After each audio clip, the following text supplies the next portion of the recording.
Halló? Izgalmas a napod? Izgalom mindig jöhet. Mit szólnál egy extrém énekléshez? Oké, legyen.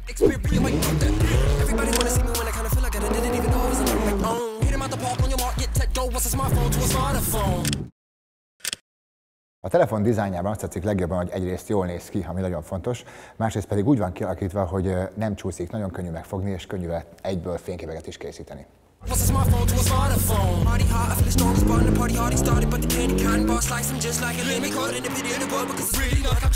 Már több mint egy hónapja használom a telefont, és azért tetszik például a kamerája, mert nagyon éles képeket csinál valósághű színekkel. Bármilyen körülmények között képes vagy énekelni? Mindjárt kiderül.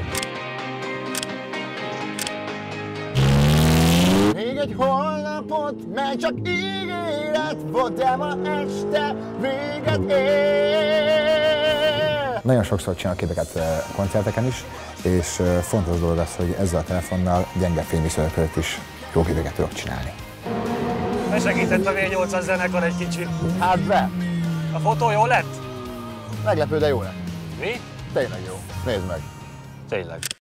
A kamerával sokszor még olyan gyors pillanatokat is meg tudok örökíteni, amiket szinte még észre sem veszek. Az éneklés jól ment. Köszönöm.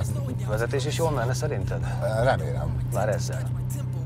Vagy én fogom vezetni most? Ne.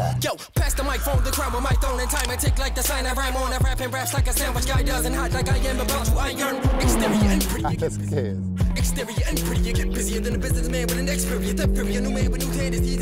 Sokszor készítek videókat. Van benne egy Steady Shot nevű funkció, melynek köszönhetően bármikor remegésmentes felvételeket tudok készíteni. Na, milyen volt? Hát még nem tudok róla beszélni.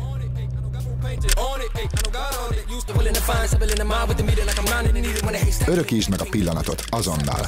Készíts pengeéles képeket, legyen az életed bármennyire pörgős. Xperia XZ